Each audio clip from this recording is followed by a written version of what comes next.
Selamat pagi, semangat pagi, dan semangat Paskah. Baik, para siswa yang terkasih yang ada di rumah, kembali lagi berjumpa dengan saya, Pak Ari. Sehari-hari mengajar di SMPK Santo Stanislaus II. Kali ini kita kembali berjumpa dalam acara Rumah Ilmu, saling bantu, saling jaga, cari ilmu di rumah saja. Nah, para siswa terkasih, Pak Ari kembali mengingatkan untuk kita tetap menjaga protokol pencegahan terhadap COVID-19. Apa saja itu? Sahabat saya, Sanur, akan menyebutkan. Apa saja, Sanur? Silakan. Teman-teman, mari kita melaksanakan protokol kesehatan pencegahan COVID-19 dengan 5M, yaitu memakai masker, mencuci tangan, menjaga jarak, menjauhi kerumunan, serta mengurangi mobilitas. Semangat! Oke, terima kasih. Betul sekali. Kita semoga tetap sehat ya bersama keluarga. Nah, para sahabat terkasih, kali ini kita juga mengingat dan mendoakan saudara-saudara kita yang ada di NTT yang baru saja terkena musibah banjir bandang dan tanah longsor akibat hujan deras yang mulai hari Minggu di hampir seluruh provinsi NTT terkena musibah. Semoga dengan semangat Paskah, saudara-saudara kita yang ada di NTT dapat bangkit dan kembali beraktivitas dengan baik, dan bantuan terus mengalir untuk saudara-saudara kita yang ada di sana, baik bantuan secara moral, spiritual, dan doa-doa kita. Semoga badai bencana segera berlalu. Mari bangkit bersama, saling mendoakan dan saling membantu bagi saudara-saudara kita di NTT. Dukamu adalah duka kami juga. Nah, baik para siswa terkasih, mari kita fokus, kita mulai perjalanan KBM online kita dari awal hingga akhir nanti. Semoga kita tetap semangat dan fokus. Nah, untuk itu mari kita awali lebih dahulu dengan doa pembukaan.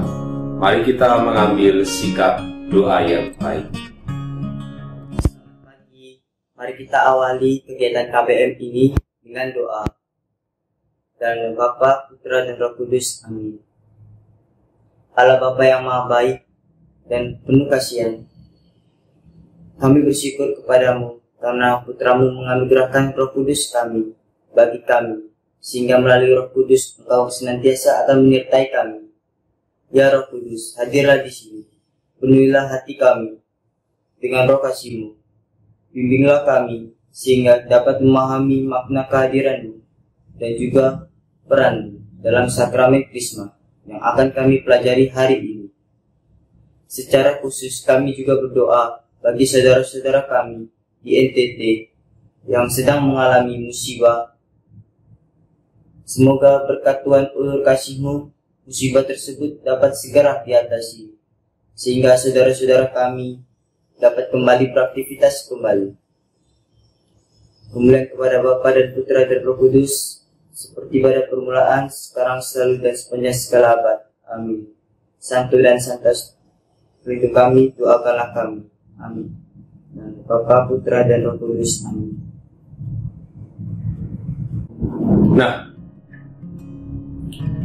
para sahabat terkasih, para siswa kelas 8, saat ini kita kembali melanjutkan pendidikan agama Katolik dan budi pekerti khusus untuk kelas 8 dengan tema Sakramen Krisma. Ya.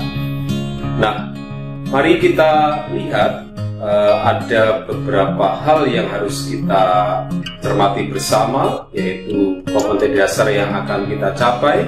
Ada 4 hal, antara lain bersyukur atas sakramen inisiasi dalam hidup gereja, bertanggung jawab atas panggilan dan perutusan anggota gereja sebagai konsekuensi menerima sakramen inisiasi, kemudian memahami ajaran gereja tentang makna dan konsekuensi sakramen inisiasi dalam hidup gereja, dan kita nanti akan melakukan aktivitas ya untuk memahami tentang sakramen inisiasi.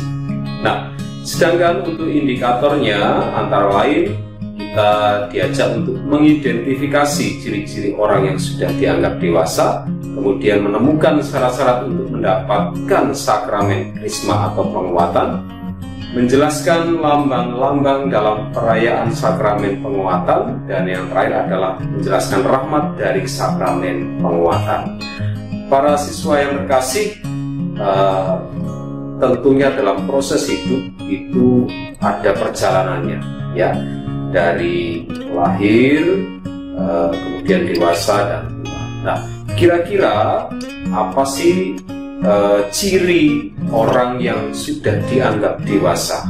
Ya, ciri orang yang sudah dianggap dewasa itu apa saja? Sanur, silakan untuk menjawab atau membantu Pak Ari menjawab. Silakan. Terima kasih Pak Ari. Menurut saya, ciri-ciri orang yang sudah dewasa adalah 1. Bertanggung jawab. 2. Mampu membedakan yang baik dan jahat. 3. Mandiri. 4. Mampu mengambilkan keputusan yang bijak. 5. Mampu mengendalikan diri. 6. Tidak mudah terbawa arus dan sebagainya. Terima kasih. Oke, terima kasih Sanur. Ya, betul sekali. Nah, itu tadi ciri-ciri orang yang sudah dianggap dewasa. Nah, kemudian sekarang mari kita melihat beberapa tradisi dari suku-suku di Indonesia maupun nanti di luar negeri tentang proses seseorang itu sudah dianggap dewasa. Nah, ada 6 tradisi yang bisa kita pelajari sebagai pengantar. Untuk itu saya persilakan Sanur untuk membantu Pak Ari untuk menjelaskan gambar berikut. Silakan. Teman-teman, gambar yang pertama ini adalah Fahumbu. Fahumbu juga disebut sebagai lompat batu. Ritual ini hanya dilakukan oleh orang-orang di Pulau Nias. Fahumbu ini hanya dilakukan oleh para lelaki yang sudah cukup umur dan dianggap dewasa. Nah, sekarang ada gambar yang kedua, yaitu Sorong Ngipis. Di Kabupaten Nageke, Nusa Tenggara Timur, terdapat suku Dawe yang memiliki ritual khusus penanda kedewasaan. Remaja yang sudah dianggap memasuki usia dewasa di suku Dawe akan dipotong giginya atau dikenal dengan istilah Sorong Ngipis. Selanjutnya, yang ketiga, Beriki. Ritual yang mirip dengan suku Dawe ini dilakukan oleh suku Mentawai, Sumatera Barat. Umumnya gigi yang dikerik akan dibuat meruncing. Mereka yang melakukan ini harus menahan sakit karena prosesnya cukup menyakitkan dan tentunya tanpa obat bius sama sekali. Sekarang gambar yang keempat. Penamong. Di suku Naulu yang berada di Petuanan Negeri Dusun Bonara, Kecamatan Seram Utara, Pulau Seram, memiliki tradisi khusus sebagai penanda yang jenjang kedewasaan seseorang dalam sukunya. Tradisi yang dinamakan Penamong tersebut hanya dilakukan oleh wanita saja. Penamong dilakukan dengan cara mengasingkan gadis yang sudah dewasa tersebut ke sebuah rumah khusus. Mereka tidak boleh berinteraksi dengan siapapun. Selanjutnya yang kelima, itu suku aborigin atau berjalan seorang diri merupakan salah satu tradisi suku aborigin untuk menjadi pria dewasa. Suku aborigin Australia mengirim para pemuda kepada guru selama 6 bulan untuk menguji apakah mereka telah siap menjadi pria dewasa seperti bertualang. Mereka harus bertahan seperti hidup sendiri tanpa bantuan orang lain. Setelah berhasil bertahan hidup dan melewati rintangan pada saat melakukan ujian ini, mereka kembali ke rumah dan dinyatakan telah menjadi laki-laki. Iya, betul sekali. Dan itu tadi sebagai pengantar kita untuk memasuki materi selanjutnya. Terima kasih Sanur ya. Dan para siswa yang terkasih, kita akan melanjutkan proses KBM online Pendidikan Agama Katolik dan Budi Pekerti ini setelah pesan-pesan berikut ini.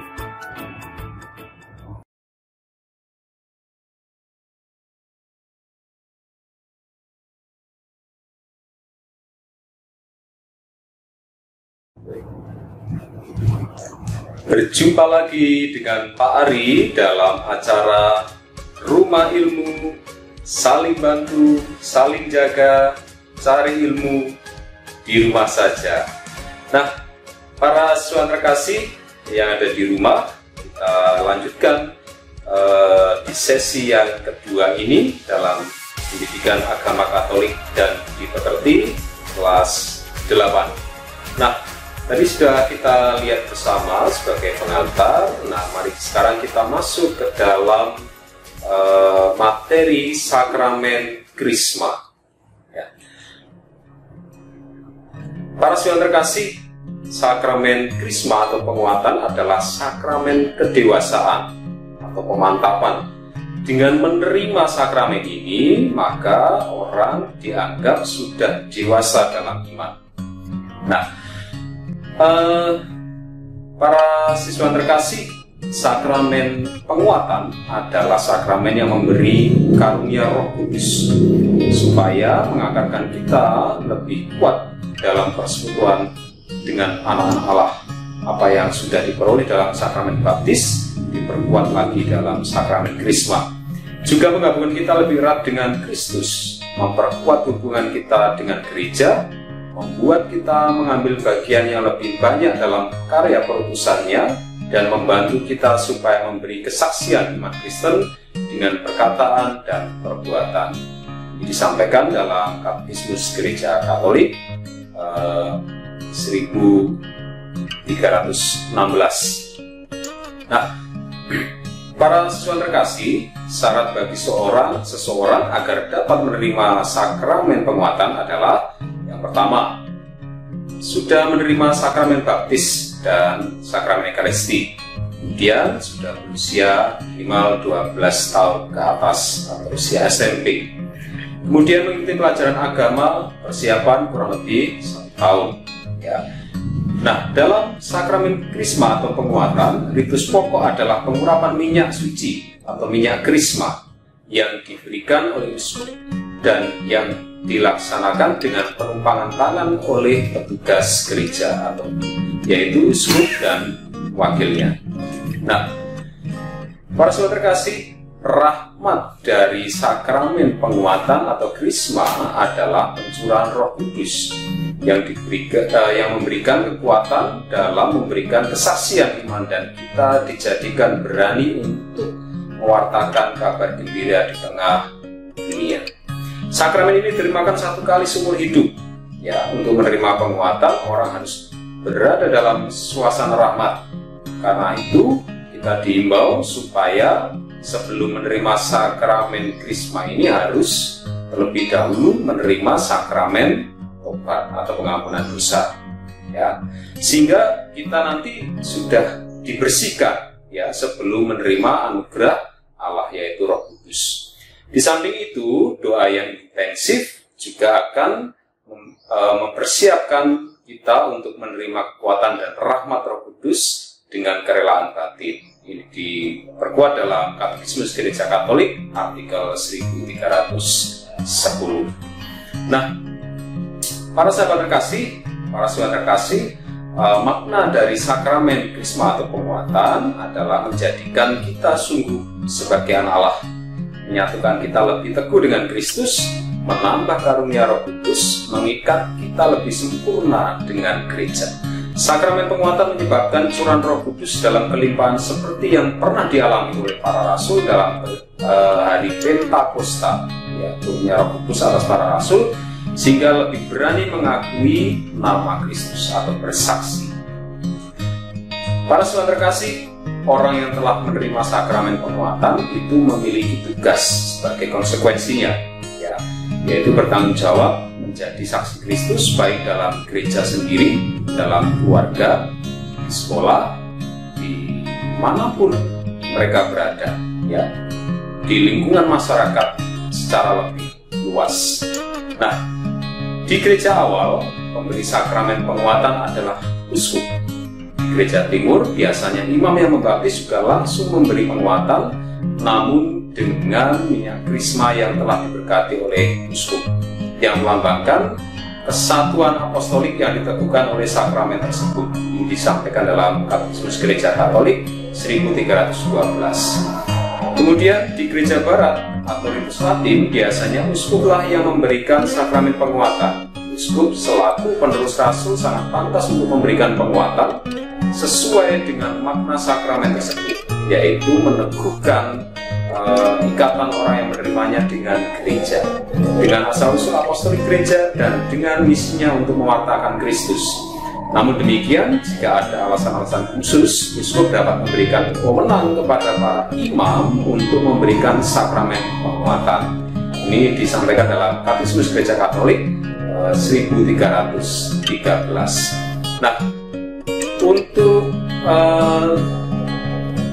Uskupan Surabaya yang berhak memberikan sakramen penguatan atau krisma yaitu Monsignor Vincentius Sutikno Wicaksono. Nah, mari kita sekarang melihat makna sakramen penguatan atau krisma berdasarkan ajaran gereja. Ini disampaikan dalam Katekismus Gereja Katolik artikel 1316. Bunyinya demikian: penguatan menyempurnakan rahmat pembaptisan itu dalam sakramen yang memberikan Roh Kudus, supaya mengakarkan kita lebih kuat dalam persekutuan anak-anak Allah, menggabungkan kita lebih erat dengan Kristus, memperkuat hubungan kita dengan gereja, membuat kita mengambil bagian yang lebih banyak dalam perpusanya, dan membantu kita supaya memberi kesaksian iman Kristen dengan perkataan dan perbuatan. Baik, mari sekarang kita dengarkan apa sabda dari kitab suci tentang sakramen krisma ini. Mari kita baca, dengarkan bersama tentang Kisah Para Rasul bab 2 ayat 1 sampai 13 tentang Pentakosta. Sahabat saya Sanur akan membacakannya untuk kita. Silakan Sanur. Bacaan dari Kisah Para Rasul bab 2 ayat 1 sampai 13. Ketika tiba hari Pentakosta, semua orang percaya berkumpul di satu tempat. Tiba-tiba turunlah dari langit suatu bunyi seperti tiupan angin keras yang memenuhi seluruh rumah di mana mereka duduk. Dan tampaklah kepada mereka lidah-lidah yang seperti menyala, yang bertebaran dan hinggap pada mereka masing-masing. Maka penuhlah mereka dengan Roh Kudus, lalu mereka mulai berkata-kata dalam bahasa-bahasa lain seperti yang diberikan oleh Roh itu kepada mereka untuk mengatakannya. Waktu itu di Yerusalem diam orang-orang Yahudi yang saleh dan segala bangsa di bawah kolong langit. Ketika turun bunyi itu, berkerumunlah mereka, orang banyak. Mereka bingung karena mereka masing-masing mendengar rasul-rasul itu berkata-kata dalam bahasa mereka sendiri. Mereka semua tercengang-cengang dan heran, lalu berkata, bukankah mereka semua yang berkata-kata itu orang Galilea? Bagaimana mungkin kita masing-masing mendengar mereka berkata-kata dalam bahasa kita sendiri, yaitu bahasa yang kita pakai di negeri asal kita.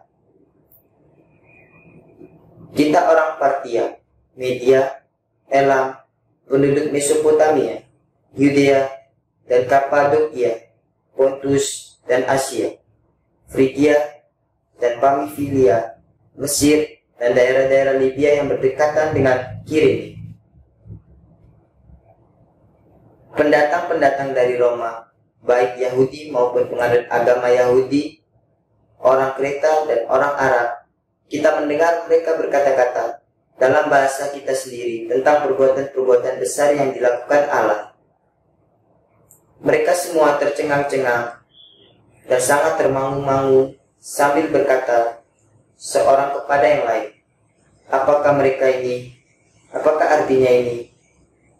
Tetapi orang lain menyindir, mereka sedang mabuk oleh anggur manis. Demikianlah sabda Tuhan. Syukur kepada Allah. Baik, terima kasih Sanur yang sudah membacakan untuk kita semua dari Kisah Para Rasul bab 2 ayat 1 sampai 13 tentang Pentakosta. Kita juga tadi sudah mendengarkan ajaran gereja yang terdapat dalam Katekismus Gereja Katolik 1316 tentang Sakramen Krisma. Para siswa terkasih, jangan kemana-mana. Setelah pesan-pesan berikut ini, kita akan lanjutkan di sesi yang ketiga. Silakan.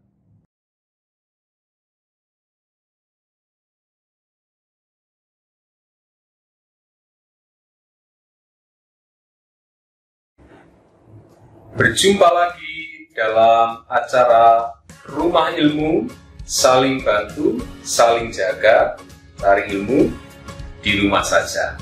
Baik, para siswa terkasih, kita masuk ke sesi yang terakhir, ya, sesi yang terakhir dalam pendidikan agama Katolik dan Universitas kelas 8 tentang Sakramen Krisma.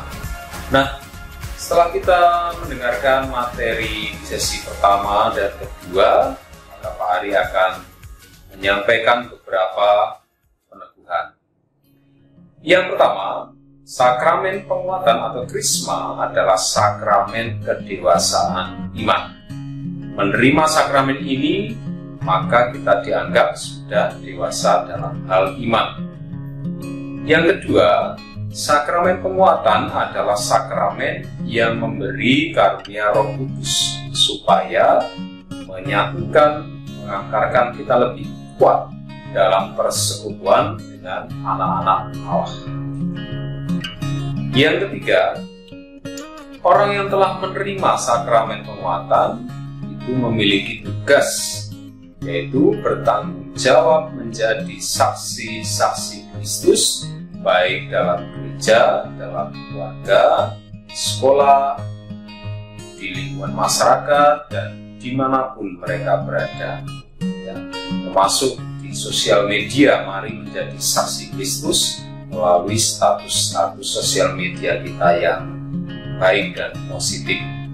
Yang keempat, untuk menerima penguatan atau sakramen krisma, kita harus berada dalam suasana rahmat, ya, karena itu dihimbau supaya mereka menerima sakramen tobat terlebih dahulu, ya, wajib, ya, sehingga dibersihkan, menjadi bersih sebelum menerima anugerah Roh Kudus.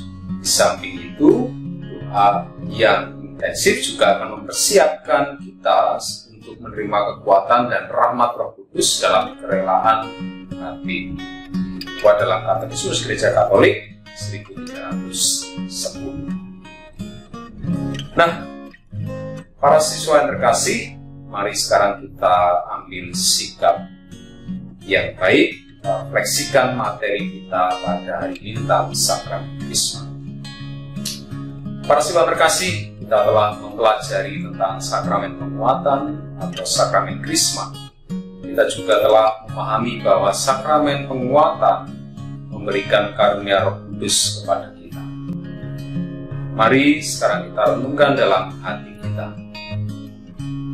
apa makna dari sakramen penguatan?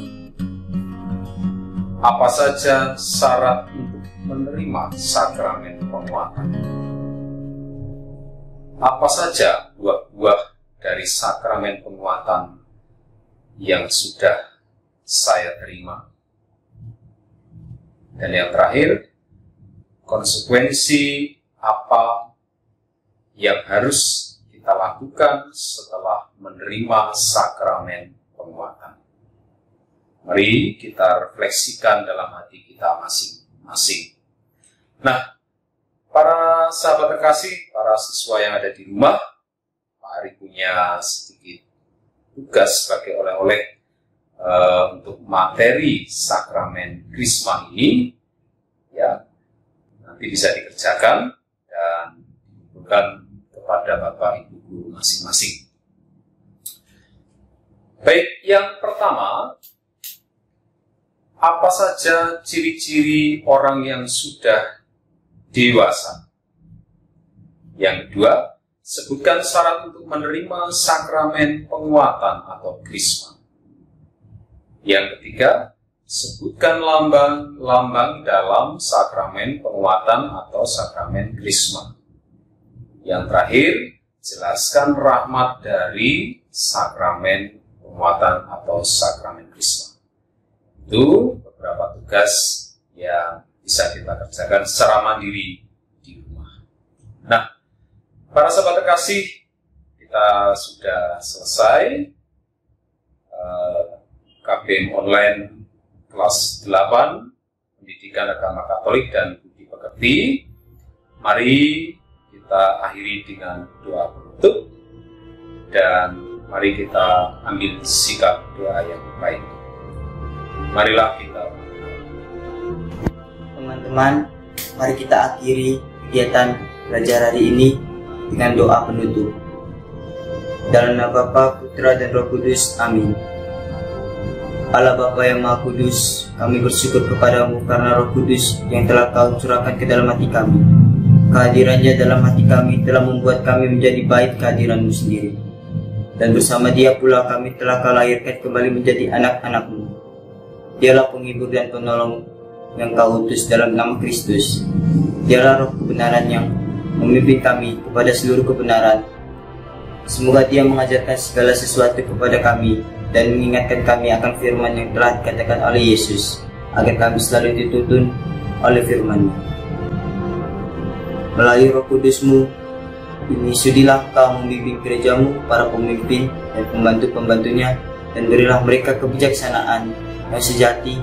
Semoga karena bimbingannya kami semua boleh menikmati buah-buah roh, kasih, sukacita, dan damai sejahtera, kesabaran, kemurahan, kebaikan, kesetiaan, kelemah lembutan, dan penguasaan diri. Melalui Roh Kudus-Mu pula, sudilah Kau membimbing umat-Mu untuk peka dan setia kepada kehendak-Mu, untuk telah tabah dan penderitaan, berani menjadi saksi Putra-Mu, berani menjadi pelayan sesama, dan menjadi terang serta garam dunia. Semoga Roh Kudus selalu memimpin kami dengan lembut dan ramah, menuntun kami dengan ceramah dan teguh. Semoga Dia menjadi daya ilahi di dalam kehidupan beriman dan bermasyarakat, dan mengantar kami masuk ke dalam kemuliaan surgawi untuk berbagi bahagia abadi bersama Bapa dan Putra dan Roh Kudus. Amin. Dalam nama Bapa, Putra, dan Roh Kudus. Amin. Dalam nama Bapa, Putra, Kudus. Amin. Nah, para sahabat terkasih, kita sudah selesai dan terima kasih atas kebersamaan kita selama 30 menit ini. Semoga materi tentang sakramen Krisma dalam pelajaran pendidikan agama Katolik dan kelas 8 ini semakin memperkuat iman kita, memperdalam iman kita, menambah wawasan kita, dan menjadikan kita pribadi-pribadi yang sungguh menjadi anak Allah dan dikaruniai oleh daya Roh Kudus. Terima kasih.